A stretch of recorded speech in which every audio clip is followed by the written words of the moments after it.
ஓம் மகா கணபதியே நமக. குரு வாழ்க, குருவே சரணம். ஆன்மீக அன்பர்கள் அனைவருக்கும் இனிய வணக்கங்கள். நம்ம இந்த வீடியோ மூலமாக 2024ஆம் ஆண்டிற்கான செப்டம்பர் மாத ராசி பலன்களை பார்க்க இருக்கிறோம். குறிப்பாக இந்த வீடியோவானது பார்த்தீங்க அப்படின்னாக்கா ரிஷபராசிக்கான வீடியோ. இந்த ரிஷபராசி அன்பர்களுக்கு செப்டம்பர் மாத கிரகநிலை ஆராயும் போது உங்களுடைய ராசிநாதன் சொல்லக்கூடிய கிரகமானது ராசிக்கு 5ஆம் இடத்தில் நீச்ச பலம் பெற்று உட்கார்ந்துருக்கார் இந்த மாத காலகட்டம் முழுவதுமே. அப்போ உங்களோட ராசிநாதன் இந்த மாதத்தின் தொடக்கத்தில் நீசபலம் பெறாரு, இது யோகமான ஒரு அமைப்புகள் தானா அப்படின்னு பார்க்கும்போது, எப்பொழுதுமே ஒரு கிரகம் நீசம் அப்படின்னாக்கா முழுமையான நீசத்தன்மை பெறதெல்லாம் கிடையவே கிடையாதுங்க. அந்த கிரகங்களுக்கு உயிர்கள் உண்டு, உயிர் இல்லாமலாம் இருக்கிறதுலாம் கிடையவே கிடையாது. அதுலேயும் குறிப்பாக பார்த்தீங்க அப்படின்னாக்கா அந்த கிரகம் நின்ற நட்சத்திர சாரத்தை பொறுத்து தான் அந்த கிரகம் வலிமையாக இருக்கா இல்லையான்னு சொல்ல முடியும். அப்போ எப்பொழுதுமே கோச்சார ரீதியாக எல்லா கிரகங்களும் நீசம் அடைஞ்சிட்டு தான் வந்துட்டு இருக்கும். ஒவ்வொரு காலகட்டம் வருடத்துக்கு ஒரு முறை ஒரு கிரகம் நீசம் அடைஞ்சு தான் தீரும். இப்போ நீசம் அடைகிற காலகட்டத்தில் எல்லாமே அந்த கிரகத்தோட காரகத்துவம் கெட்டு போகுதானா? அப்படிலாம் கிடையவே கிடையாதுங்க. எப்பொழுதுமே ஒரு கிரகம் தான் நின்ற இடத்தை காட்டிலும் நின்ற நட்சத்திரத்தின் கால் பொறுத்து தான் பலன்களை கொடுக்கும் அப்படின்றது ஒரு விதிங்க. அப்போ உங்கள் ராசிக்கு 5ஆம் இடத்தில் சுக்கிர பகவான் தன் ராசிநாதனாக இருந்து நீசபலம் பெற்றிருந்தாலும் கூட அந்த சுக்கிர பகவான் வாங்கிய நட்சத்திர சாரநாதன் கேந்திர திரிகோண ஸ்தானத்துகளும் நீச்சமும் வக்ரமும் அஸ்தமனமும் பெறாமல் இருந்தால் அந்த கிரகம் வலிமை பெற்ற கிரகமாக மாறுன்றது தான் ஜோதிட விதி. அப்போ இந்த ஜோதிட விதியின் அடிப்படையில் உங்கள் ராசிநாதன் சுக்கிரன் இந்த மாதம் முழுக்கவே நீசம் பெற போடுறார். அதாவது தவறுகள் நடக்குமானா கண்டிப்பாக நடக்கவே நடக்காதுன்றது ஆணித்தரமான ஒரு கருத்துக்களை சொல்ல விரும்புகிறேன். ஏன் என்ன காரணம் அப்படின்னு கேட்டிங்கனாக்கா, முதலாவதாக அந்த சுக்கிர பகவான் போய் அந்த கன்னிராசியில் வீட்டிருக்கக்கூடிய காலகட்டத்தில் சூரியனின் நட்சத்திரத்தில் தான் வீட்டிருக்கிறார். உத்திர நட்சத்திரம் 2ஆம் பாதத்தில் வீட்டிருக்கிறார். அப்போ உத்திரம் 2, 3, 4 பாதங்கள் கடந்து அடுத்து சந்திரனோட நட்சத்திரம் அஸ்தம் கடந்து அதுக்கப்புறம் சித்திரை நட்சத்திரம் 2 பாதங்கள் கடந்த பிறகுதான் அவர் ஆட்சியை நோக்கி போவார். அப்போ இந்த அமைப்புகள் எல்லாமே அதில் உள்ள நட்சத்திர சாரத்தை பொறுத்து நீங்கள் பார்க்கணும். அந்த கிரகங்கள் எல்லாம் இந்த நேரத்தில் வலிமை குறைந்திருக்கான்னு பார்க்கணும். அதாவது உத்திர நட்சத்திரம் சூரியனோட சாரன்னு சொல்லியிருக்கேன். அப்போ இந்த சூரிய பகவான் சொந்த வீட்டில் 4ஆம் இடத்தில் ஆட்சி பலம் பெற்று உட்கார்ந்துருக்கார். அப்போ சுக்கிர பகவான் நீசம் பலம் பெறல. அந்த சுக்கிரன் நின்ற நட்சத்திர சாரநாதன் ஆட்சி பலம் பெற்றதுனால் சுக்கிரனுக்கு ஆட்சி பலம், ஆட்சிக்கு நிகரான பவர் கிடைச்சிரும் அப்படின்ற விதிங்க. அதே போல பார்த்தீங்கன்னாக்கா உத்திர நட்சத்திரத்தை கடந்தால் சந்திரனோட சாரம் அல்லவா அப்படின்னாக்கா சந்திரன் 2.25 நாட்களுக்கு ஒரு முறை ராசியை கடந்து போயிட்டு இருப்பார். அப்போ அதனாலையும் தோஷங்கள் கிடையாது. அதுக்கப்புறம் செவ்வாயோட நட்சத்திரத்தில் 2 பாதத்தில் கடப்பார். அப்போ இந்த செவ்வாயுமே பார்த்தீங்க அப்படின்னாக்கா இந்த நேர காலகட்டத்தில் உங்களோட ராசிக்கு 2ஆம் இடத்துல தான் உட்காந்துருக்கார், தனஸ்தானத்தில். அப்போ எங்கே சுற்றி இருந்தாலும் இந்த மாத காலகட்டத்தில் செப்டம்பர் மாத காலகட்டத்தில் ரிஷபராசி அன்பர்களுக்கு உங்களுடைய ராசிநாதன் நீசம் பலம் பெறலை, அவர் நல்ல ஆட்சி பலம் பெற்றதுக்கான நிகரான ஒரு அமைப்பில் தான் இருந்துட்டு இருக்கார். ஒரு சிலர் பார்த்தீங்கன்னாக்கா சுபகாரியங்கள் கூட இந்த நேரத்தில் நிறுத்தி வைப்பாங்க. இது அறியாமையில் செய்யக்கூடிய விஷயங்கள் தான் சொல்லணும். அப்போ அப்படிலாம் எதுவும் நிறுத்த வேண்டிய அவசியங்கள் கிடையாது. சுக்கிரனுக்கு வீடு கொடுத்த கிரகமும் நட்சத்திர கால் கொடுத்த கிரகமும் கேந்திர திரிகோணத்தில் இருந்தால் அந்த சுக்கிரன் யோகமாக மாறிடுவார்ன்றதான் விதி. அப்போ இந்த மாத காலகட்டத்தில் இந்த சுக்கிர பகவான் வலிமை பொருந்திய காலகட்டத்தில் தான் இருக்கார். அதனால் வலிமையில் எந்த விதத்தையும் குறைகள் ஏற்படாது. மன சஞ்சலங்களோ மன குமுறல்களோ எதுவும் வரதுக்கான வாய்ப்புகள் கிடையாது. ரிஷபராசி என்பவர்களுக்கு குடும்பத்தில் சுப நிகழ்வுகளும் சுபகாரியங்களும் அழியா சொத்து சேர்க்கையும் வீடு மனை வாசல் வாங்கக்கூடிய அமைப்புகளும் வீடு மனை வாசல் கட்டக்கூடிய அமைப்புகளும் வீட்டில் குடிபெயர்த்துக்கும் குலதெய்வத்துக்கு செய்ய வேண்டிய சடங்குகள் செய்கிறதுக்கும் ஒரு உன்னதமான காலகட்டங்களானது தொடர ஆரம்பிச்சிருச்சுங்க. அதனால் ரிஷபராசி என்பவர்கள் எது செய்தாலும் தொட்டு தொடங்கக்கூடிய காலகட்டங்கள், நினைச்சது சாதனை பண்ணக்கூடிய காலகட்டங்கள், குடும்பத்தில் சுப நிகழ்வுகளும் சுபகாரியங்களும் அழியா சொத்து சேர்க்கையும் ஏற்படக்கூடிய காலகட்டம் உருவாகுன்ற விதிங்க. ஏன்னா 4ஆம் அதிபதி 4ஆம் இடத்துல ஆட்சி பலம் பெறாரு இல்லைங்களா? அப்போ 4ஆம் இடம் வீடு மனை வாசல் வண்டி வாகன யோகத்தை குறிக்கக்கூடிய இடங்க. அப்போ வண்டி வாகனங்கள் சம்மந்தப்பட்ட வேலைகள் எதுவும் செய்யணும்னாக்கா இந்த நேர காலங்களில் செய்ய தொடங்கினா அந்த வண்டி வாகனங்கள் அதிகப்படியான ஒரு விரயங்கள் தராமல் குறைந்த செலவில் கொடுக்கறதுக்கான வாய்ப்புகள் அதிகமாக இருந்துட்டு இருக்குன்ற விதிங்க. அது மட்டும் போதாலும் குருவும் செவ்வாயும் சேர்ந்து லக்னகேந்திரம் ஏறி உட்காந்துருக்கார். அப்போ குருவும் செவ்வாயும் சேர்ந்து லக்னகேந்திரம் ஏறி இருந்தாலே குருமங்கள யோகத்தில் உங்கள் ராசியானது இந்த நேரத்தில் உருவாகிட்டு இருக்குதுன்றீங்க. தங்கம், பொன், நகை, ஆடம்பர வாழ்க்கைக்கு குறைவில்லாத ஒரு பெண்மணி அப்படின்றது சொல்லலாம். பெண்களாக இருந்தால் இந்த நேர காலகட்டத்தில் அழியா சொத்துகள் மட்டும் வாங்குறது மட்டும் நகை நட்டுகள் வாங்கி குவிக்கிறதுக்கான ஒரு காலகட்டமாகவும் இந்த நேரம் இருந்துகிட்ருக்கு ரிஷபராசி அன்பர்களுக்கு அப்படின்ற விதிங்க. அடுத்ததாக பார்த்தீங்கன்னாக்கா சனி பகவான் கர்மக்காரகன் சனி பகவான் சொல்லக்கூடிய கிரகமானது ராசிக்கு 10ஆம் இடத்துல உட்காந்துருக்கார், வக்ரம் பெற்று உட்காந்துருக்கார். ஆனால் சொந்த வீட்டில் ஆட்சி பலம் பெறார், அதனால் பெரிய பாதிப்புகள் கிடையாது. ஆனால் இந்த நேர காலகட்டத்தில் பார்த்தீங்க அப்படின்னாக்கா 11ஆம் இடத்துல ராகு இருக்கிறது விசேஷமான உண்டு. மேடம் எருது கன்னி நண்டு சுறா 5 இடத்தில் கருகாங்கம் ஜாதகர் பொன்மத்தியில் துயில்வார். அப்போ இந்த 5 இடங்கள்லாம் இந்த இந்த ராகு பகவான் இருந்தால் பொன்மத்தியில் துயிலக்கூடிய அளவுகளுக்கு வளர்ச்சிகளை ஏற்படுத்தி கொடுப்பார் என்று விதிங்க. அதனால் இந்த மாத காலகட்டமானது ஒரு வளர்ச்சிகள் கொடுக்கக்கூடிய காலகட்டமாக இருந்துகிட்ருக்கு. எந்த அளவுக்கு நீங்கள் முயற்சி எடுக்கீங்களோ அந்த அளவுக்கு வளர்ச்சிகள் பெறக்கூடிய காலகட்டமாக இருக்குது. முயற்சி எடுக்கிறதும் உங்களோட அறிவின் திறமை அப்படின்ட்டு விதிங்க. அடுத்தது பார்த்தீங்கன்னாக்கா சுக்கிரன் கேது இணைவு இருந்தாலே அந்த இடமானது கலைவு ஏற்படுறதுக்கான வாய்ப்புகள் உண்டு. அல்லது கணவனி உறவுகளில் பிரிவுகள் பிரச்சனைகள் இருந்தால் அது நிரந்தரமான தீர்வு ஏற்படக்கூடிய காலகட்டமாகவும் இருந்துட்டு இருக்கிறத பார்க்க முடியுதுங்க. அப்போ இந்த நேர காலங்களில் சுக்கிரன் கேது இணைவானது உங்களோட ராசிக்கு 5ஆம் இடத்துல இருக்கிறனால குழந்தை செல்வத்தினால உங்களுக்கு பிரச்சனைகள் வர்றதுக்கான வாய்ப்புகள் உண்டு. குழந்தைகளுக்கு உங்களுக்கு கருத்து வேறுபாடுகள் ஏற்படக்கூடிய காலகட்டம் உருவாகும். அது மட்டும் போதானே இந்த மாத காலகட்டத்தில் நீங்கள் என்ன செய்கிறீங்க அப்படின்னாக்கா குழந்தைகளின் கல்வி வளர்ச்சிக்காக எந்த அளவுக்கு நீங்கள் செலவு பண்ணுறீங்களோ அந்த அளவுக்கு பலன்கள் கிடைக்கக்கூடிய வசதிகள் ஏற்படும் விதிங்க. அதனால் நீங்கள் எதுவும் கவலை கொள்ள வேண்டிய அவசியங்கள் கிடையாது. அதே போல் சுக்கிரன் நேசமாக இருக்காரே சார், திருமணம் பண்ணலாமா அப்படின்னாக்கா கண்டிப்பாக திருமணம் பண்ணலாம், அதில் எந்தவித மாற்று கருத்தும் கிடையாது. அப்போ திருமணமாகாத நபர்கள் யாராக இருந்தாலும் இந்த நேரத்தை திருமணத்தை பண்ணுறதுக்கான ஒரு உகந்த காலகட்டமாக இருக்குது. கண்டிப்பாக திருமணத்தை பண்ணிக்கோங்க. அதே போல் பார்த்தீங்கன்னாக்கா இந்த மாத காலகட்டத்தில் இந்த குருவின் பரிபூர்ண பார்வை 5ஆம் இடத்துக்கு பட இருக்குது. 5ஆம் இடம் பூர்வ புண்ணிய ஸ்தானம், புத்திரஸ்தானம்னு சொல்லக்கூடிய அமைப்புங்க. அவள் பூர்வ புண்ணிய ஸ்தானமானது வலிமை பொருந்தி இருக்கக்கூடிய இந்த நேர காலகட்டத்தில் நீங்கள் என்ன நினைச்சாலும் அது உங்களுக்கு சாதகமான ஒரு சூழல்களை ஏற்படுத்தி தரும்ன்று விதிங்க. அடுத்ததாக பார்த்தீங்க அப்படின்னாக்கா இந்த குருவின் பார்வை உங்கள் ராசிக்கு 7ஆம் இடத்துக்கு பட இருக்குது. 7ஆம் இடம் கலசரஸ்தானம்ன்று விதிங்க. அப்போ கணவன் மனைவி உறவுகளில் இருக்கக்கூடிய விரிசல்களுக்கு தீர்வு ஏற்படக்கூடிய காலகட்டம் உருவாகும். அதே போல் இந்த நேர காலகட்டத்தில் திருமணம் ஆகாத நபர்கள் திருமண வாய்ப்புகளும், குழந்தை பேர் இல்லாத நபர்களுக்கு குழந்தை பேரும் உருவாகிறதுக்கான வாய்ப்புகள் உண்டு விதிங்க. அப்போ எல்லாமே ஒப்பிட்டு பார்க்கும்போது இந்த ரிஷபராசி என்பவர்களுக்கு செப்டம்பர் மாத கிரகங்களானது ஓரளவுக்கு வளர்ச்சிகள் பொருந்திய ஒரு காலகட்டமாக தான் இருக்குது. ராசிநாதன் நீசம் பெற்றுட்டாரே அப்படின்றத பற்றிலாம் நீங்கள் கவலை கொள்ள வேண்டிய அவசியம் கிடையாது. ராசிநாதன் வலிமை பொருந்தி தான் இருந்துகிட்ருக்கார். அடுத்த மாத காலகட்டத்தில் தான் இந்த சுக்கிர பகவான் அதிசாரமாக அந்த துலாம் ராசிக்கு செல்லக்கூடிய அமைப்புகள் உருவாகும். அதனால் இந்த நேர காலகட்டத்தில் நீங்கள் செய்யக்கூடிய காரியங்கள் ஓரளவுக்கு வளர்ச்சிகள் பெறும். அதே போல் 11ஆம் இடத்துல ராகு இருந்தாலே இந்த ரிஷபராசி என்பவர்கள் யாராக இருந்தாலும் ஊரை விட்டு வெளியூர், வெளிமாநிலம், வெளிநாடு தொடர்பு பெறுறது தான் ஆசைப்படுவாங்க. அப்போ இந்த நேர காலகட்டத்தில் வெளிநாட்டு வாழ்க்கைக்காக ஊரை சுற்றி பார்க்குறதுக்கோ அல்லது அந்த நாட்டில் போய் குடியிருந்து அதுக்காக வசிக்கிறதுக்கோ அதுக்கான வாய்ப்புகளை நீங்கள் ஏற்படுத்திக்கிட்டீங்கன்னாக்கா இந்த நேர காலகட்டமானது அதன் மூலியமாக லாபங்கள் பெறக்கூடிய காலகட்டங்கள் உருவாகுன்றவிதிங்க. மற்ற விதத்தில் உங்களுக்கு எந்த விதத்தையும் தோஷங்கள் கிடையாது. புதன் பகவான் சொல்லக்கூடிய கிரகமும் பார்த்தீங்கன்னாக்கா 4ஆம் தேதிக்கு பிறகு மக நட்சத்திரத்துக்கு போகிறார். அப்போ மக நட்சத்திரம் கேதுவோட ஸ்தானம் அல்லவா. அப்போ கேது சுக்கிரன் இணைவு ஏற்படுறது ஒரு விசேஷமான ஒன்று தானே அப்படின்னாக்கா கண்டிப்பாக இது அந்தளவுக்கு விசேஷமான இல்லை அப்படின்ட்டு தான் சொல்லணும்.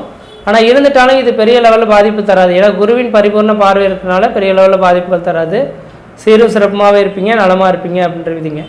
அதனால் சிந்தித்து இந்த மாத காலகட்டமானது சிந்தித்து செயல்படக்கூடிய காலகட்டமாகவும் இருந்துகிட்ருக்கு. முயற்சிகள் எடுக்கிறது உங்களோட அறிவின் திறமை அப்படின்னு சொல்லலாம். குருவும் செவ்வாயும் உங்கள் ராசியிலிருந்து குருமங்கள யோகத்தில் இருக்கிறனால அழியா சொத்து சேர்க்கை ஏற்படக்கூடிய காலகட்டம் இருக்குது. ராசிக்கு 3ஆம் இடத்துல புதனும் சந்திரனும் இருக்கிறனால முயற்சிகள் பலிதமாகும். இளைய சகோதரத்தினால் ஆதாயங்கள் ஏற்படக்கூடிய காலகட்டம் உருவாகும். 4ஆம் இடத்தில் சூரியன் வலுவாக இருக்கிறனால இந்த நேர காலங்களில் தந்தை வழி உறவுகளால் யோகங்கள் பெறக்கூடிய காலகட்டம் உருவாகும். தந்தைக்கும் அவங்களுக்கும் ஒரு இணக்கமான சூழல் ஏற்படுறதுக்கான வாய்ப்பு உண்டு. 10ஆம் இடத்தில் சனி வக்கரம் பெறனால தொழில் வளர்ச்சி, தொழில் மூலமாக லாபங்கள் பெறக்கூடிய காலகட்டம் உருவாகும். அதே போல் பார்த்தீங்கன்னாக்கா இந்த நேர காலகட்டத்தில் ராகு பகவான் 11ஆம் இடத்துல இருக்கிறனால தொழில் மூலிமா லாபங்களும், தொழிலில் ஏற்கனவே எங்கேயோ வெகு நாட்களாக கொடுத்த பணம் வராமல் இருந்ததுனாக்கா இந்த நேர காலகட்டம்லாம் அந்த பணங்கள் சேர்த்து திரும்ப கிடைக்கிறதுக்கான வாய்ப்புகளும் இருந்துகிட்ருக்குன்ற விதிங்க. அதனால் இந்த மாத காலகட்டமானது எனக்கு தெரிஞ்ச அளவு நீங்கள் எந்த அளவுக்கு முயற்சிகள் எடுக்கிறீங்களோ முயற்சிக்கு திருவினையாக்கக்கூடிய ஒரு காலகட்டமாக இருக்குது. முயற்சி எடுத்து பாருங்கள், கண்டிப்பாக வெற்றி பெறுவீங்கள். நன்றி, வணக்கம். ரிஷபராசி நேயர்களுக்கு இந்த செப்டம்பர் மாதம் எப்படி இருக்குது அப்படிங்கிறத பார்க்க போகிறோம். காலச்சக்கரத்தின் 2வது ராசியான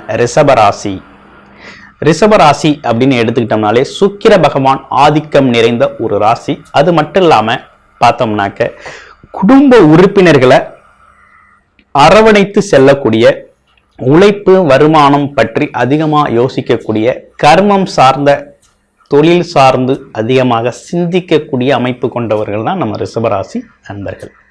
இப்ப ரிஷபராசி அன்பர்களை பொறுத்தவரை ராசிநாதன் எப்படி இருக்கிறார் அப்படின்னு பார்த்தோம்னா, அவர் எப்படி இருக்கிறார் அப்படின்னா 5ஆம் இடத்துல நீசம் அடைந்து இருக்கிறார். எவ்வளவு நாள் இருப்பார் அப்படின்னு பார்த்தோம்னா செப்டம்பர் 18ஆம் தேதி வரையும் அவர் நீசகதியில் இருக்கிறார்.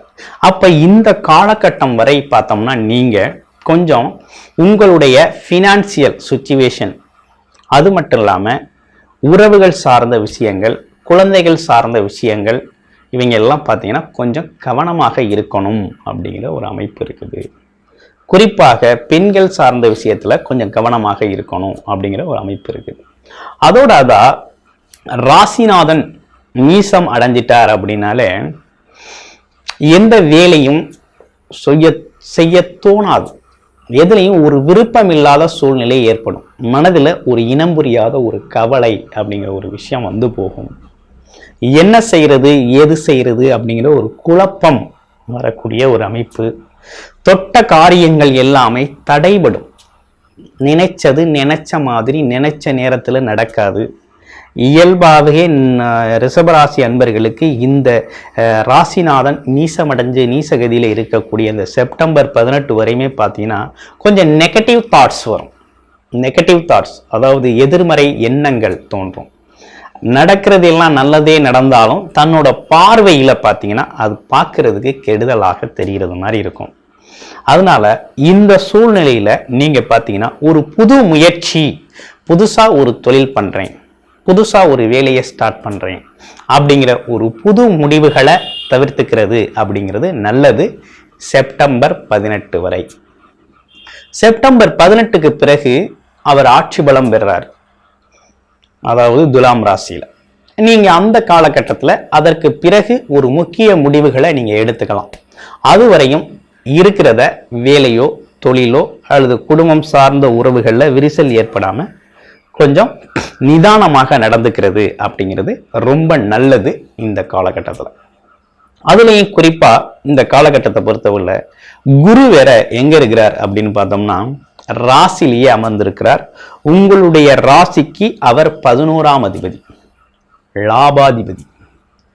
அவர் ராசியில இருக்கிறதுனாலையும் பார்வை பலன் அப்படிங்கிறது பூர்வ புண்ணியம் சொல்லக்கூடிய 5ஆம் இடத்துல விழுறதுனாலையும் ஒரு பெரிய பாதிப்பு அப்படிங்கிறது மாதிரி எடுக்க வேண்டாம். ஆமா, பெரிய பாதிப்பு இருக்காது. அதாவது இந்த காலகட்டத்தை நீங்க மெதுவா கடந்தாலே போதும். ஒரு பெரிய பாதிப்பு அப்படிங்கிற ஒரு விஷயமா பெரிய லெவலுக்கு யோசிக்க வேண்டாம். இருந்தாலும் இது ஒரு அவேர்னஸ் தான், ஒரு கவனம் அப்படிங்கிற ஒரு விஷயம் எடுத்துக்கணும்.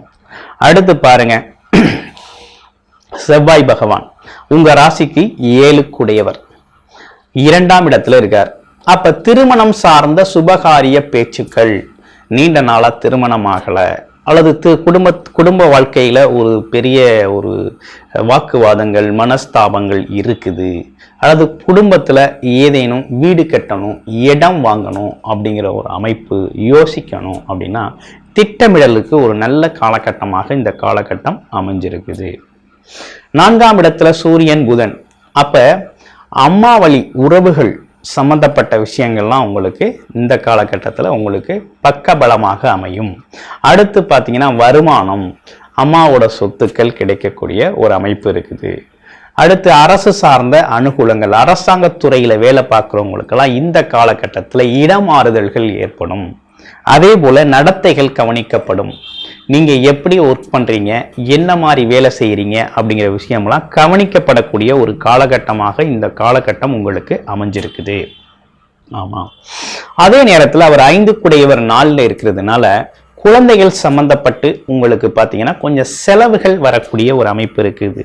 அதாவது உடல் ஆரோக்கியம் சார்ந்த செலவுகளும், அதே நேரத்தில் கல்வி செலவு, மெயினாக பார்க்க போனோம்னா கல்வி செலவு, வேலை சார்ந்து அல்லது வெளிநாடு அனுப்புறது அல்லது படிக்கிறதுக்காக வெளியூர் பயணங்கள் செல்றது, இப்படிப்பட்ட பல்வேறு விதமான செலவுகள் குழந்தைகளுக்காக செய்யணுங்கிற ஒரு அமைப்பு இருக்கு.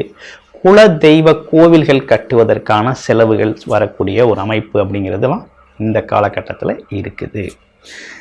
இதெல்லாம் நீங்க மேனேஜ் பண்ணி ஆகணும் அப்படிங்கிறது இந்த மாதத்துல இருக்குது. அப்ப வேலை, தொழில், வருமானம் அப்படின்னா இருக்கிறத அப்படியே மெயின்டைன் பண்ணிக்கிட்டு போறதுதான் நல்லது. ஏன்னா சனி பகவான் வக்ரகதியில 10ஆம் இடத்துல இருக்கிறதுனால நீங்க தொழில் வருமானம் பற்றிய காலகட்டத்தை கொஞ்சம் பெருசா சிங் பண்ணணும், யோசிக்கணும் அப்படின்னாக்க நீங்க செப்டம்பர் 18க்கு பிறகு யோசிச்சுக்கோங்க. அதுக்கு பிறகு உங்களுக்கு சிறப்பாக இருக்கும். அதுல எந்த மாற்றமும் இல்லை. நல்லா இருக்கக்கூடிய ஒரு அமைப்பு அப்படிங்கிறது இருக்குது.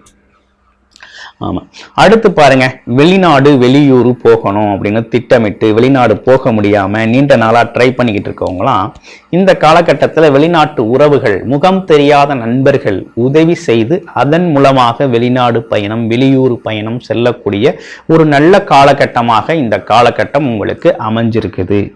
அப்ப அந்த மாதிரி முயற்சிகள்ல இருக்கிறவங்களாம் அந்த காலகட்டத்தில் அந்த மாசத்துல நீங்க பயன்படுத்திக்கக்கூடிய ஒரு நல்ல அமைப்பு தாங்க ஏற்பட்டிருக்கு. அதே நேரத்தில் கேதுவோடு சேர்ந்த சுக்கிரன் அப்படிங்கிறது பார்த்தீங்கன்னாக்க ஏற்கனவே கேது 5ஆம் இடத்துல இருக்கிறார். பார்வை அப்படிங்கிற ஒரு விஷயமும் 5, 7, 9ஆம் இடங்கள் பார்வை இருக்குது. அப்ப குரு பார்வை இருக்கிறதுனால திருமண சுபகாரிய பேச்சுக்கள், குழந்தைகள் சம்பந்தப்பட்ட விஷயங்கள், குழந்தைகளுக்காக செய்யணும்னு திட்டமிட்ட விஷயங்கள் அப்படிங்கிற எல்லா விஷயமுமே ஈடேறக்கூடிய ஒரு நல்ல மாதமாக இந்த மாதம் உங்களுக்கு அமைஞ்சிருக்குது. அதுல எந்தவித மாற்றமும் இல்லை. அடுத்து பாருங்க, வேற என்ன நெகட்டிவா இருக்குது அப்படின்னா, கொஞ்சம் வயசானவங்களுக்கு சுகர் செக் பண்ணிக்கிறது நல்லது. ஏன்னா சுகர் கொஞ்சம் அப்ஸ் அண்ட் டவுன்ஸ், சுகர் ஏறி இறங்கக்கூடிய ஒரு அமைப்பு இருக்குது. இன்னமும் பார்த்தீங்கன்னா சில பேருக்கு இந்த மூட்டு வலி, ஆமாம், ஜாயிண்ட் பெயின்ஸ் அப்படிங்கிற ஒரு விஷயம் இருக்குது. நடக்கையில் கவனமாக நடக்கணும். சறுக்கி விழக்கூடிய, சறுக்கல்களை சந்திக்கக்கூடிய, அதாவது நடைபயணத்தில் தண்ணி இருக்க இடங்கள்ல கொஞ்சம் கவனமாக நடக்கணுங்கிற ஒரு அமைப்பு அப்படிங்கிறது இருக்குது. வேற ஒன்றும் பெரிய நெகட்டிவாக இல்லை. அடுத்து பாருங்க, உங்களோட நட்சத்திரம் கார்த்திகை நட்சத்திரத்துக்கு எப்படி இருக்கு? கார்த்திகை நட்சத்திரத்தை பொறுத்தவரையில பார்த்தீங்கன்னா அரசு சார்ந்த ஆதாயம் கிடைக்கக்கூடிய காலகட்டம். அதே நேரத்தில் அப்பா வகையில இருந்து உதவிகள் கிடைக்கக்கூடிய காலகட்டம். வருமானம் வரக்கூடிய, வருமானத்திற்கான முயற்சிகள் எடுக்கக்கூடிய, வருமானத்திற்காக இடம் விட்டு இடம் மாறக்கூடிய, வீடு மாற்றக்கூடிய ஒரு காலகட்டமாக இந்த காலகட்டம் அமைஞ்சிருக்கு. அரசு துறையில் இருந்தாங்கன்னா இடமாறுதல் அப்படிங்கிற ஒரு விஷயம் ஏற்படும். அடுத்து பாருங்க, ரோஹிணி நட்சத்திரம். ரோஹிணி நட்சத்திரத்துக்கு எப்படி இருக்கு அப்படிங்கிறத பார்க்குறோம். ரோஹிணி நட்சத்திரத்தை பொறுத்த வகையில் இந்த காலகட்டத்தில் பார்த்தீங்கன்னாக்க வீடு சார்ந்த விரய செலவுகள், அதாவது புதுசாக வீடு கட்டுறது, சுபகாரியங்களை திட்டமிட்டு சுப செலவுகள் நிறைய செய்யக்கூடிய ஒரு காலகட்டமாக இந்த காலகட்டம் உங்களுக்கு அமைஞ்சிருக்கு. அதே போல் பார்த்தீங்கன்னாக்க உங்களுக்கு இந்த காலகட்டத்தில் அனுகூலமான செய்திகள், முயற்சிக்கேற்ற வருமானம், முயற்சிக்கு உழைப்புக்கேற்ற ஊதியம் அப்படிங்கிறது மாதிரி எந்த அளவுக்கு முயற்சி செய்கிறீங்களோ அந்த அளவுக்கு மிகப்பெரிய ஆதாயம் பெறக்கூடிய ஒரு நல்ல காலகட்டமாக தான் இருக்கு. மதிப்பு மரியாதை உயரக்கூடிய காலகட்டமாக இருக்குது. மிருகசீர நட்சத்திரத்துக்கு எப்படி இருக்கு அப்படிங்கிறத பார்க்க போறோம். மிருகசீர நட்சத்திரத்தை பொறுத்த வகையில உங்களுடைய கணவனாக இருந்தால் மனைவி வழி சொத்துக்கள் கிடைக்கக்கூடிய காலகட்டம். அதே நேரத்தில் உறவுகள், அண்ணன் தம்பி உறவுகள் உங்களோட ஒற்றுமை பாராட்டக்கூடிய காலகட்டம், உதவிகள் செய்யக்கூடிய காலகட்டமாக இந்த காலகட்டம் உங்களுக்கு இருக்குது. இடம் சார்ந்த விஷயங்கள் அப்படிங்கிற விஷயம்லாம் உங்களுக்கு இந்த காலகட்டத்தில் உங்களுக்கு அனுகூலமான விஷயமாக இருக்கும். அதே நேரத்தில் பார்த்தீங்கன்னா மாமனார் மாமியார் சொத்துக்கள் உங்களுடைய மனைவி வழியில் ஏதேனும் இருக்குது அப்படின்னா இந்த காலகட்டத்தில் உங்களுக்கு கிடைக்கணுங்கிற அமைப்பு அப்படிங்கிறது இருக்குது. அப்போ இந்த காலகட்டம் அப்படிங்கிறது உங்களுக்கு பக்கபலமாக உதவியாக இருக்கிறது. உங்களுக்கு வயது குறைந்தவர்கள்லாம் பார்த்தீங்கன்னா உங்களுக்கு ஏதேனும் ஒரு வகையில் உங்களுக்கு உதவிகரமாக செயல்படக்கூடிய ஒரு நல்ல காலகட்டமாக தான் அமைஞ்சிருக்குது. இப்போ பார்த்தது எல்லாமே பொது பலன்கள். ஆமாம், மாத பலன்கள், பொது பலன்கள் பார்த்துருக்கோம். நீங்கள் உங்களுடைய முழுமையான இது இந்த மாதத்துக்கான கோச்சார ராசி பொது பலன்கள் தான். ஆனால் நீங்கள் உங்களுடைய முழுமை பலன் மொத்தமாக வாழ்நாள் பலன் தெரிஞ்சுக்கணும் அப்படின்னா உங்களுடைய ஜாதகம் தான். உங்களுடைய ஜாதகத்தை முழுமையாக பார்த்து நீங்கள் தெரிஞ்சுக்கிட்டா தான் என்ன தசாபுத்தி நடக்குது அப்படிங்கிறத பொறுத்து நம்ம கோச்சார நிலைகளில் அந்த தசாபுத்திக்கு சப்போர்ட்டிவாக இப்போ இருக்க கிரக நிலைகள் இருக்குது அப்படின்னா நல்ல விதமான நிகழ்வுகள் அப்படிங்கிறது நிறையவே நடந்தேறும். வாழ்க்கையில் முன்னேற்றம் அப்படிங்கிறது பெரிய லெவலில் அமையும். அடுத்து பாருங்கள், இப்போ இந்த மாதத்தோட சிறப்புகள் என்ன அப்படின்னு பார்த்தோம்னா, செப்டம்பர் 2ஆம் தேதி அமாவாசை திதி, அதாவது குலதெய்வ வழிபாட்டுக்கான ஒரு நல்ல மாதம். அடுத்து பாருங்க, செப்டம்பர் 7ஆம் தேதி விநாயகர் சதுர்த்தி வருது. பஞ்சமுக கடவுளான நம்ம விநாயகர் கடவுளை வழிபட்டு அருளை பெறக்கூடிய ஒரு நல்ல விஷயமாக இருக்குது. செப்டம்பர் 17ஆம் தேதி பௌர்ணமி திதி வருது. அப்போ பௌர்ணமி திதி அப்படிங்கிறது திரு அண்ணாமலையாரை வழிபடக்கூடிய ஒரு அற்புதமான மாதம். அடுத்து இந்த மாதத்தில் 6 சுபமுகூர்த்தங்கள், அதில் 3 சுபமுகூர்த்தங்கள் மிகவும் சிறப்புக்குரிய சுபமுகூர்த்தங்களாக இருக்குது. முழுமையாக பயன்படுத்திக்கங்க. வாழ்த்துக்கள் ரிஷபராசி அன்பர்களே. செடியாய வல்வினைகள் தீர்க்கும் திருமாலே, நெடியானே வேங்கடவா நின் கோயிலின் வாசல், அடியாரும் வானவரும் அரம்பையரும் கிடந்தியங்கும் படியாய் கிடந்து உன் பவுளவாய் காண்பனே. உலகெங்கும் இருக்கின்ற ஜோதிட நேரம் டிவி நேயர்களுக்கு என்னுடைய பணிவான வணக்கங்கள். ரிஷபராசிலே பிறந்தவர்களுக்கான செப்டம்பர் மாதத்திய ராசி பலன்களை பற்றி பார்ப்போம். ரிஷபராசி, கிருத்திகை 2, 3, 4 பாதங்கள், ரோகிணி, மிருகரிஷம் 1, 2 பாதங்களை பிறந்த ரிஷபராசி அன்பர்களே, இந்த மாதம் உங்கள் ராசியிலே குரு பகவான் இருக்கிறார். குரு பகவான் அஷ்டமாதிபதியாக இருந்தாலும் பொதுவாக குரு ஒரு சுபகிரகம். ஆகவே இந்த மாதத்திலே உங்களுக்கு நன்மைகள் ஏற்பட வாய்ப்பு இருக்கிறது. நினைத்த காரியத்தை சாதிக்கக்கூடிய வாய்ப்புகள் இருக்கிறது. ஆனால் அஷ்டமாதிபதியாக குரு பகவான் இருப்பதால் உங்களுக்கு கோபப்படக்கூடிய சூழ்நிலைகள் உருவாகும். நீங்கள் நல்லபடியாக மற்றவர்களிடம் பேசினாலும் அவர்கள் அதை தவறாக புரிந்துவிட்டு சில பிரச்சனைகள் ஏற்படுத்துவார்கள். ஆனால் கலங்க வேண்டாம், வெற்றி உங்கள் பக்கம் இருக்கிறது. உங்கள் ராசிநாதன் சுக்கிரன் உங்கள் ராசிக்கு 5ஆம் இடத்திலே நீச்சம் பெற்று கேதுவுடன் இருக்கிறார். ஆரோக்கியத்தில் சிறு சிறு பிரச்சனைகள், அதாவது உடல் பலகீனம் ஏற்பட வாய்ப்பு இருக்கிறது. ஆனால் பெரிய தோஷங்கள் ஏற்படுத்தாது. என்றால் குருடைய பார்வை சுக்கிரனுக்கு கிடைக்கிறது. அடுத்து உங்கள் ராசிக்கு 2ஆம் இடத்திலே செவ்வாய் பகவான் இருக்கிறார். செவ்வாய் பகை பெற்றிருக்கிறார். வாக்குஸ்தானம் என்று சொல்லக்கூடிய 2ஆம் இடத்திலே செவ்வாய் பகை பெற்றிருப்பதனால் மற்றவர்களுடன் பேசும்போது மிக மிக எச்சரிக்கை தேவை. விவாதங்களை முற்றிலுமாக தவிர்த்து விடுவது நல்லது. இந்த மாதம் நீங்கள் மற்றவர்களுடன் விவாதம் செய்தால் உங்களுக்கு பிரச்சனைகள் தான் ஏற்பட வாய்ப்பு இருக்கிறது. ஆகவே மற்றவர்களுடன் பேசும்போது மிக எச்சரிக்கை தேவை. இந்த மாதத்திலே உங்கள் வீட்டிலே மின்சார பொருட்கள் அல்லது எலக்ட்ரானிக்ஸ் பொருட்கள் வாங்கக்கூடிய யோகம் இருக்கிறது. மேலும் புதிதாக வாகனங்கள் வாங்குவதற்கான யோகங்கள் இருக்கிறது. அதை வாங்கிக் கொள்ளலாம். ஆனால் இந்த மாதம் பழைய வாகனங்கள் நீங்கள் வாங்கக்கூடாது. புதிய வாகனங்கள் மட்டுமே வாங்க வேண்டும். இல்லாவிட்டால் சில காலம் பொறுத்திருந்து 2 மாதம் 3 மாதங்களுக்கு பிறகு வாங்கலாம். இந்த மாதத்தில் உங்கள் ராசிக்கு 3ஆம் இடம் சுத்தமாக இருக்கிறது. இளைய சகோதரனுக்கு பெரிய தோஷங்கள் எதுவும் ஏற்படுத்தாது. 4ஆம் இடம் சூரியன் புதன் இந்த கிரகங்கள் சஞ்சாரம் செய்கிறார்கள். 4ஆம் இடத்தில் சூரிய புதன் இருப்பது மாணவர்கள் எதிர்பார்த்த நல்ல மதிப்பெண்களை பெறுவார்கள். 4ஆம் இடத்தில் சூரியன் புதன் இருப்பதால் தாய் உங்களுக்கு நல்ல ஆலோசனைகளை வழங்குவார்கள். தாயின் ஆலோசனை உங்களுக்கு பேருதவியாக இருக்கும்.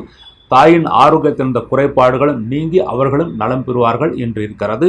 5ஆம் இடத்தில் சுக்கிரன் நீச்சம் பெற்று கேதுடன் இருந்தாலும் குருடைய பார்வை இருக்கிறது. ஆகவே குழந்தைகளுடைய ஆரோக்கியத்தில் பெரிய பின்னடைவு எதுவும் இருக்காது. குழந்தைகள் நல்ல ஆரோக்கியத்தையும் சந்தோஷத்தையும் அடைவார்கள். குழந்தைகள் நல்ல பெயரையும் புகழையும் அடையக்கூடிய வாய்ப்புகளும் நிறையவே இருக்கிறது. உங்கள் ராசிக்கு 6ஆம் இடத்திற்குரிய சுக்கிரன் நீச்சம் பெற்று 5ஆம் இடத்தில் இருக்கிறார். ஆகவே மருத்துவ செலவுகள் சிறு அளவில் உங்களுக்கு ஆகும். உங்கள் ஆரோக்கியத்திற்காக சிறு அளவில் ஆகும். ஆனால் பெரிய பிரச்சனைகள், பெரிய ஆப்ரேஷன் போன்ற காரியங்கள் ஆவதற்கான வாய்ப்புகள் எதுவும் கிடையாது. முடிந்தவரை சுகாதாரம் இல்லாத இடங்களே நீங்கள் உணவு அருந்துவதை தவிர்க்க வேண்டும். அதனால்தான் பிரச்சனை வரும் என்று இருக்கிறது. ஏனென்றால் சுக்கிரன் கேதுடன் இருக்கிறார். கேது என்பது கிருமிகளுக்கு அதிபதி. ஆகவே இந்த மாதம் நீங்கள் சுகாதாரம் இல்லாத இடங்களில் உணவு அருந்துவதை தவிர்த்து விட வேண்டும். முக்கியமாக பெட்டி கடைகள், வெளியில் இருக்கின்ற கடைகளில் உணவு அருந்துவதை தவிர்ப்பது நல்லது. வீட்டில் உணவு எந்த பிரச்சனையும் வராது. உங்கள் ராசிக்கு 7ஆம் இடத்திற்குரிய செவ்வாய் 2ஆம் இடத்தில் இருக்கிறார். ஆகவே மனைவியால் தனலாபம் இருக்கிறது. கூட்டு வியாபாரத்திலும் நல்ல லாபத்தை அடைவீர்கள். 7ஆம் இடத்திற்கு குருடைய பார்வை இருக்கிறது. கணவன் மனைவிக்குள் இருந்த பிரச்சனைகள் எல்லாம் நீங்கி நன்மைகளை பெறுவீர்கள் என்பது உறுதி. உங்கள் ராசிக்கு அஷ்டமாதிபதியான குரு உங்கள் ராசியிலே இருக்கிறார். தெய்வ பலம் இருக்கிறது. தெய்வஸ்தலங்களுக்கு யாத்திரைகளை செய்வீர்கள். அதில் நல்ல தரிசனம் கிடைக்கப் பெறுவீர்கள். உங்கள் ராசிக்கு 9ஆம் இடத்திற்குரிய சனி பகவான் உங்கள் ராசிக்கு 10ஆம் இடத்திலே சஞ்சாரம் செய்கிறார். ஆகவே இந்த மாதம் தொழில்துறையிலே அலைச்சல் இருக்கும். அலைச்சல் இருந்தாலும் வளர்ச்சியும் கூடவே இருக்கும். தந்தையின் ஆரோக்கியம் நன்றாக இருக்கும். தந்தை உங்களுக்கு பல விதத்திலும் உதவிகளை செய்வார்கள். மேலும் உங்கள் ராசிக்கு 10ஆம் இடத்திலே சனி பகவான் வக்கரம் பெற்றிருக்கிறார். ஆட்சி பலம் பெற்று வக்கரம் பெறுவது என்பது நீச்ச பலத்தை கொடுக்கும் என்று தான் இருக்கிறது. ஆகவே தொழில்துறையிலே இந்த மாதம் இடமாற்றங்களை தவிர்ப்பது நல்லது. இந்த மாதம் இடமாற்றங்கள் செய்தால் போகும் இடம் நன்றாக இருக்காது. ஆகவே முடிந்தவரை இடமாற்றங்கள் தவிர்க்கப்பட வேண்டும். இடமாற்றம் செய்ய வேண்டும் என்று நீங்கள் விரும்பினால் கார்த்திகை மாதத்திலே செய்வதுதான் நல்லது. இந்த மாதம் முற்றிலுமாக தவிர்த்து விடுவது நல்லது. அடுத்து இந்த மாதம் லாபஸ்தானத்துக்கு அதிபதியான குரு பகவான் உங்கள் ராசியிலே இருக்கிறார். ஆகவே தொழில்துறையில் லாபம் கிடைக்கும். நல்ல லாபம் நிச்சயமாக கிடைக்கும். லாபஸ்தானத்தில் ராகுபகவான் இருக்கிறார். சிலர் கடல் கடந்து செல்வதற்கான வாய்ப்புகள் இருக்கிறது. அதற்கான முயற்சிகளும் தாராளமாக செய்யலாம். ராகு பகவான் என்பது உங்கள் வீட்டில் இருக்கிற தாத்தா பாட்டி போன்றவர்களை குறிக்கும். அவர்கள் மூலமாகவும் நீங்கள் லாபத்தை அடைவீர்கள், சந்தோஷத்தை அடைவீர்கள். இந்த மாதம் பூர்வ புண்ணிய சொத்துக்களை பற்றி பேசாமல் இருப்பது நல்லது.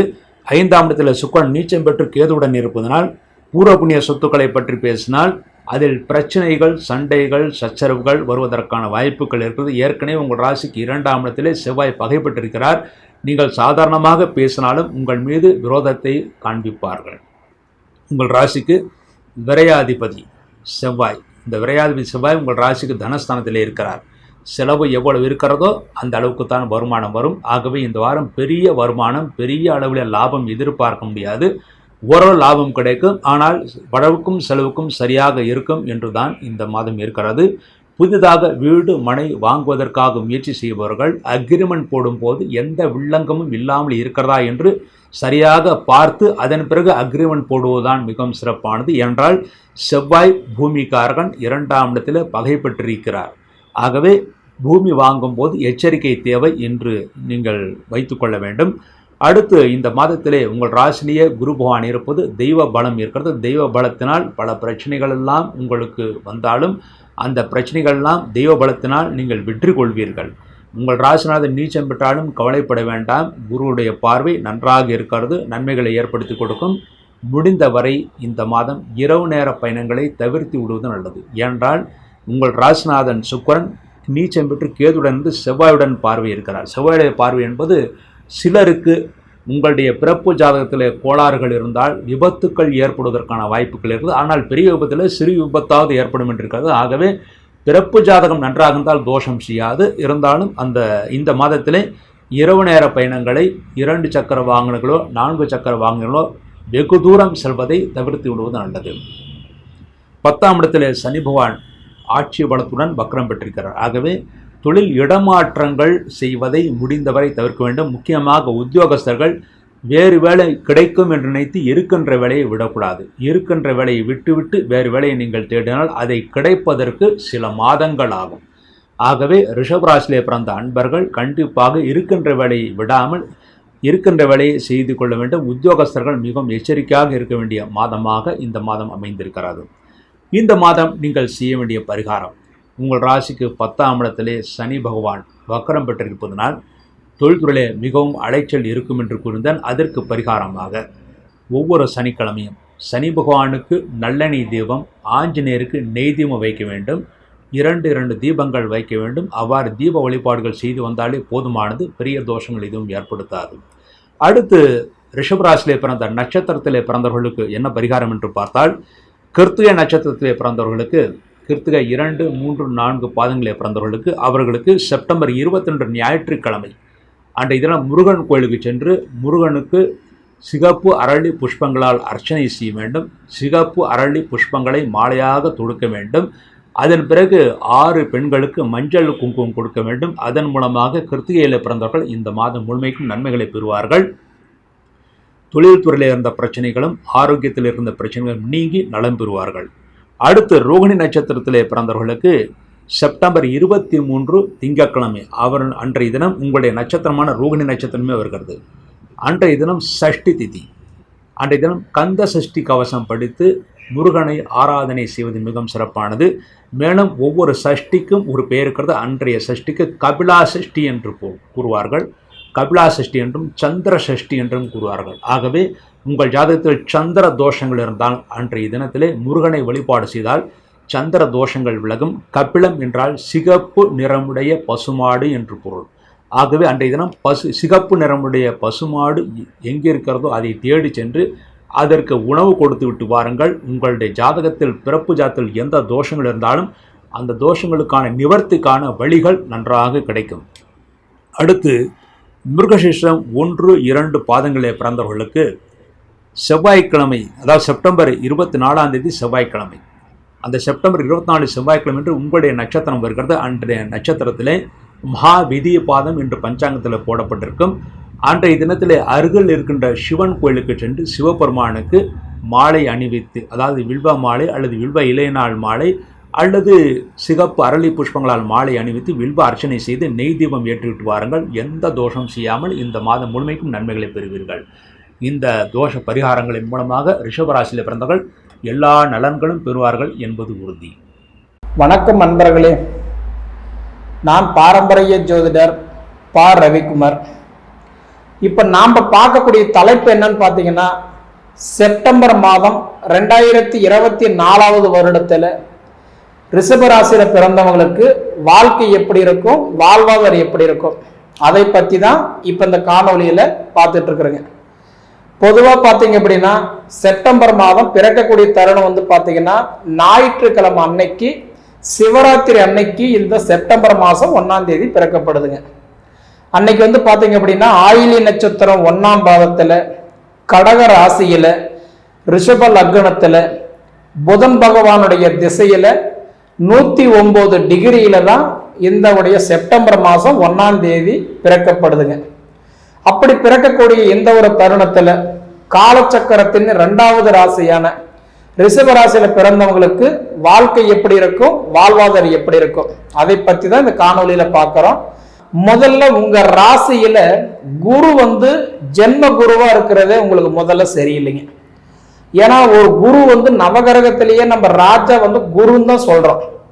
குரு ராஜான்னு சொல்றோமே தவிர குரு கொடுப்பார், எவரை தடுப்பார். குரு கொடுக்கிறது யாராலையுமே தடுக்க முடியாதுன்னு சொல்லுவாங்க. ஆனா என்னைக்கு கிட்டத்தட்ட பாத்தீங்கன்னா இந்த மே மாசம் 1ஆம் தேதி என்னைக்கு மேச ராசியிலிருந்து ரிஷப ராசிக்கு குரு உக்காந்தாரோ, இந்த 4 மாத காலத்துல பாத்தீங்க அப்படின்னா இந்த ரிஷப ராசியில பிறந்தவங்களுக்கு நிச்சயமா நான் சொல்றேன் ஒரு போராட்டம் தான். தொழில் முடக்கம், சம்பள உயரவில்லை, பண கஷ்டம், கணவன் மனைவிக்குள்ளார சின்ன கருத்து வேறுபாடு, செய்யற தொழில தேவையில்லாத சங்கடம், கண்டிப்பா இது கொடுத்திருப்பாரு. 100% ரிஷபராசியில பிறந்தவங்களுக்கு வாழ்க்கை எப்படி இருக்கும், வாழ்வாதாரம் எப்படி இருக்கும் அப்படின்னு பாத்தீங்க அப்படின்னா கண்டிப்பா இந்த ரிஷபராசியில இந்த மே மாசம் 1ஆம் தேதியிலிருந்து ஃபர்ஸ்ட் கெடுத்தது என்னன்னா தொழில் தான் முடங்கி போச்சு. பாக்குறவங்க எல்லாம் நிறைய பேர் சொல்லியிருப்பாங்க, உங்க ராசிக்கு குரு உட்கார்றாரு, உங்களுக்கு ஆஹா ஓஹோ அப்படி இருக்குது இப்படி இருக்குதுன்னு சொல்லியிருப்பாங்க.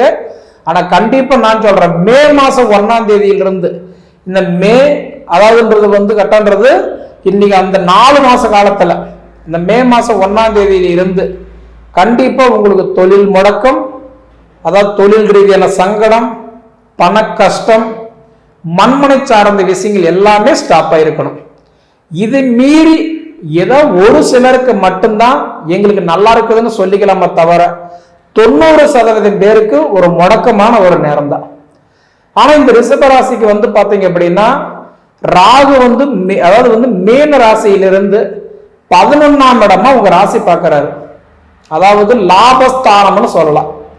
அப்ப உங்க ராசிக்கு 11ல ராகு இருக்கும்போது லாபஸ்தானமா இருந்தா கூட ராக போல கொடுப்பாரு இல்லை, கேதி போல கெடுப்பாரு இல்லைன்னு சொன்னா கூட அந்த ராகுடைய பார்வை ஒண்ணு மட்டும்தான் உங்களுக்கு பரவாயில்லை. அது ஒண்ணுனால என்ன இருக்குது, ஏதோ குடிக்கிற கஞ்சிக்கு பஞ்சம் இல்லாத வாழ்ந்துட்டு இருக்கிறீங்க. இதை தவிர சுய தொழில் செஞ்சிட்டு இருக்கிறவங்களுக்கு தொழில் ரீதியான ஒரு முடக்கம், கூலி வேலைக்கு போயிட்டு இருந்தவங்களுக்கு கண்டிப்பா தொழில்ல குழப்பம், சந்தோஷமா இருந்த குடும்பத்துல பாத்தீங்கன்னா இந்த 4 மாசத்துக்குள்ள சின்ன சின்ன ஒரு போராட்டம். அதே மாதிரி நான் இடம் வாங்கிட்டேன், வீடு கட்டிட்டேன், வீடு ஆல்ட்ரேஷன் பண்ணிட்டேன், எனக்கு எல்லாம் முடிய போகுது அப்படின்னா கடைசி நிமிஷத்துல கூட சில குழப்பங்கள் கண்டிப்பா கொடுத்துருக்கணும். இதை விட பார்க்கும்போது எப்படின்னா அதாவது பிள்ளைங்களுடைய அதாவது வாழ்வாதாரத்துக்கு 4 காசு வைக்கலாம், சேர்க்கலாம், ஏதோ ஒன்று பண்ணலாம், நல்ல ஸ்கூல்ல படிக்க வைக்கலாம், வாழ்வாதாரம் நல்லா பார்த்துக்கலாம்னு சொல்லி எதிர்பார்த்து அந்த எதிர்பார்த்த விஷயம் எல்லாமே முடங்கி போயிடுச்சுன்னு தான் நான் சொல்லுவேன்.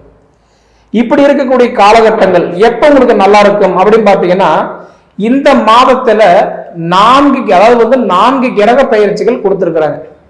அதாவது செப்டம்பர் மாசம் 5ஆம் தேதி என்ன பண்றாருன்னா, இப்ப கடகராசியில இருக்கக்கூடிய அதாவது புதன் பகவான் அடுத்தது 24ஆம் தேதி என்ன பண்றாருன்னா சிம்ம ராசிக்கு போறாரு. அதாவது சிம்ம ராசிக்கு இன்னைக்கு பார்க்கும்போது, அதாவது சிம்ம ராசிக்கு இப்ப 5ஆம் தேதி போறாரு. 24ஆம் தேதிக்கு சிம்ம ராசியிலிருந்து தன் சொந்த வீட்டுக்கு கன்னி ராசிக்கு போறாரு. அப்ப கிட்டத்தட்ட இந்த ரிஷப ராசியில பிறந்தவங்களுடைய வாழ்வாதாரம் எப்ப நல்லா இருக்கும்னா, செப்டம்பர் மாசம் 24ஆம் தேதியிலிருந்து கிட்டத்தட்ட 60% ஓரளவுக்கு நல்லா இருக்கும். அதே மாதிரி பாத்தீங்க அப்படின்னா 17ஆம் தேதி கன்னி ராசிக்கு சூரியன் போறாரு. ஏன்னா இப்ப சூரியன் ஆட்சியா இருக்கிறாரு. அப்ப 17ஆம் தேதி என்ன பண்றாருன்னா கன்னி ராசிக்கு சூரியன் போயிட்டு பகையா உட்கார போறாரு.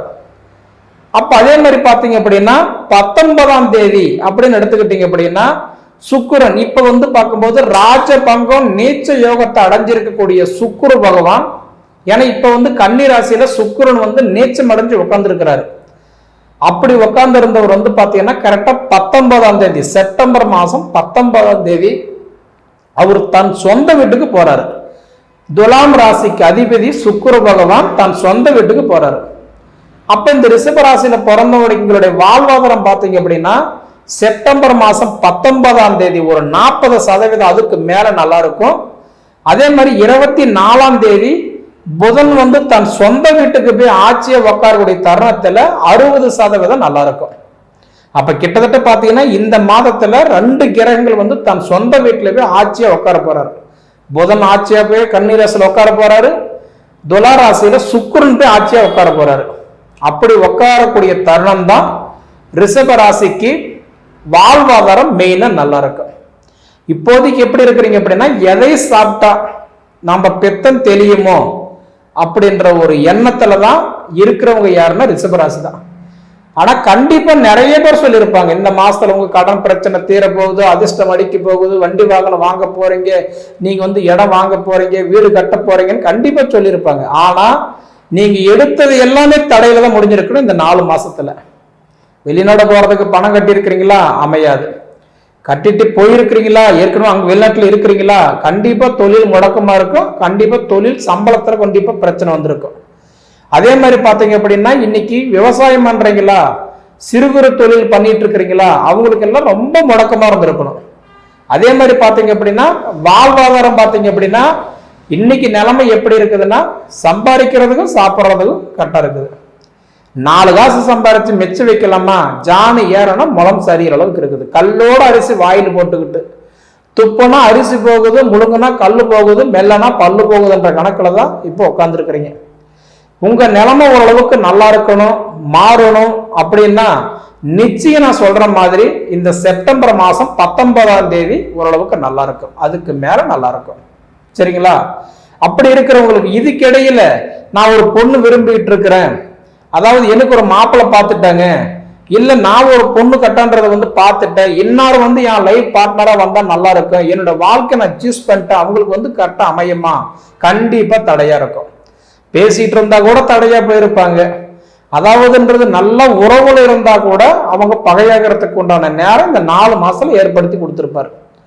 அதே மாதிரி கணவன் மனைவி கூட நல்லா இருந்தவங்க கூட இந்த 4 மாசத்துக்குள்ளார சில சங்கடத்தை எல்லாம் பார்த்துருப்பீங்க. வர வேண்டிய பைசா வந்திருக்காது, நகை நெட்டு முதல் கொண்டு எல்லாமே இழந்துட்டு தான் உட்காந்துருப்பீங்க. பொதுவாகவே சொல்லணும் அப்படின்னா ரிஷபராசிக்கு இப்போதைக்கு ஒரே ஒரு பலம் என்ன அப்படின்னா, அந்த ராகு பகவானுடைய பார்வை உங்க மேல விழுகிறதுனாலதான். ஆனா உங்க ராசிக்கு அதிபதி உங்க வீட்டுல உட்கார்ந்தா மட்டும்தான். ஏன்னா இப்ப உங்க ராசிக்கு அதிபதி யாருன்னா சுக்கிரன். அவர் கன்னி ராசியில நீச்சம் அடைஞ்சிட்டாரு. அப்ப ராஜபங்கம் நீச்ச யோகத்தை அடைஞ்சிருக்கிறாருன்னா எந்த காலத்தை கொண்டு அவர் சப்போர்ட் பண்ணவே மாட்டார். கை கூடி நமக்கு கடைசி நிமிஷத்துல கூட அந்த காரியம் முடிஞ்சு போச்சு, சக்சஸ் ஆயிடுச்சு அப்படின்னு நினைச்சிருந்தாலும் அந்த கடைசி நிமிஷத்துல கூட ஒரு தடையா கொடுத்துருப்பாரு. இந்த தருணம் மாறுறது எப்பன்னா செப்டம்பர் மாசம் 19ஆம் தேதி. கண்டிப்பா உங்க வாழ்க்கை நல்லா இருக்கும், வாழ்வாதாரம் நல்லா இருக்கும். 19ஆம் தேதிக்கு மேல. அந்த 19ஆம் தேதி வரைக்குமே கண்டிப்பா மருத்துவ சார்ந்த செலவுகள், உடல் உபாதிகள், சின்ன சின்ன பிரச்சனை வரதான் செய்யும். அதே மாதிரி பார்த்தீங்க அப்படின்னா இப்ப திருமண ஸ்தானத்துக்கு அதிபதி யாரு அப்படின்னு பார்த்தீங்கன்னா உங்களுக்கு 7ஆம் இடத்துக்கு அதிபதி யாருன்னா செவ்வாய் தான். அந்த செவ்வாய் வந்து இப்ப உங்க ராசிக்கு 2ஆம் இடத்துல இருக்கிறாரு, குடும்பஸ்தானத்துல இருக்கிறாரு. அப்ப திருமணம் சார்ந்த விஷயங்கள் ஓரளவுக்கு நல்லா இருக்கும். மெயினா இந்த ரிஷபராசியில பிறந்தவங்களுக்கு திருமண சார்ந்த விஷயங்கள் இந்த மாசம் கொஞ்சம் நல்லா இருக்கும். அதே மாதிரி புத்திரஸ்தானத்துக்கு அதிபதி யாருன்னா புதன் பகவான். உங்க வீட்டுக்கு புத்திரஸ்தானத்துக்கு அதிபதி யாருன்னா அதாவது புதன் பகவான். அந்த புதன் பகவான் வந்து கரெக்டான்றது வந்து 24ஆம் தேதி தன் சொந்த வீட்டுக்கு போன வாட்டி தான் உங்களுக்கு புத்திரஸ்தானம் நல்லா இருக்கும். அப்ப திருமணஸ்தானத்துக்கு அதிபதி சுக்கிர பகவான் 19ஆம் தேதி தான் போறாரு. உங்களுக்கு புத்திரஸ்தானத்துக்கு அதிபதி அதாவதுன்றது 24ஆம் தேதி தான் போறாரு. அதுக்கு மேலதான் உங்களுக்கு திருமணம், இந்த புத்திரஸ்தானம் ரெண்டுமே நல்லா இருக்கும். அதே மாதிரி தொழில்காரகன் அப்படின்னு எடுத்துட்டீங்கன்னா இன்னைக்கு 10ஆம் இடத்துக்கு அதிபதி யாருன்னா சனி தான். அந்த சனி 10ல அவர் வந்து ஆட்சியா இருக்கிறாரு. அப்படி பார்த்தீங்கன்னா தொழிலுக்கு இப்ப அந்த பாதகம் இல்லை. நாளுக்கா சம்பாதிச்சுட்டே இருப்பீங்க, ஆனா வர்றது தெரியுது, போறது தெரியல. கறக்கிறது காப்படி, உதைக்கிறது பல்லு போற மாதிரி தான் இப்ப உங்க நிலைமை இருக்குது. 100% ரிஷபராசியில பிறந்தவங்களுக்கு நான் சொன்ன மாதிரி உங்களுக்கு இந்த செப்டம்பர் மாசம் 19ஆம் தேதிக்கு மேல சுக்கிர பயிற்சி ஆனவாட்டி, ஏன்னா உங்க ராசிக்கு அதிபதி உங்க வீட்டுக்கு ஆட்சியை வந்து உட்காந்துட்டாருன்னா கண்டிப்பா உங்களுக்கு நல்ல மாற்றத்தை கொடுத்துருவாரு. சரிங்களா? சரி நேயர்களே, இதுக்கு முன்னாடி நம்ம தமிழ் ஜோதிட நேர சேனலை சப்ஸ்கிரைப் பண்ணாதவங்க சப்ஸ்கிரைப் பண்ணிக்கோங்க, உங்க நண்பர்களுக்கு ஷேர் பண்ணுங்க. இது தவிர உங்க பொன்னான நேரத்தை ஒதுக்கி எவ்வளோ நேரம் என்னுடைய காணொலி நீங்க முழுமையா பார்த்ததுக்கு மனசார மனசுல இருந்து கேட்டுக்கிறேன். நன்றி.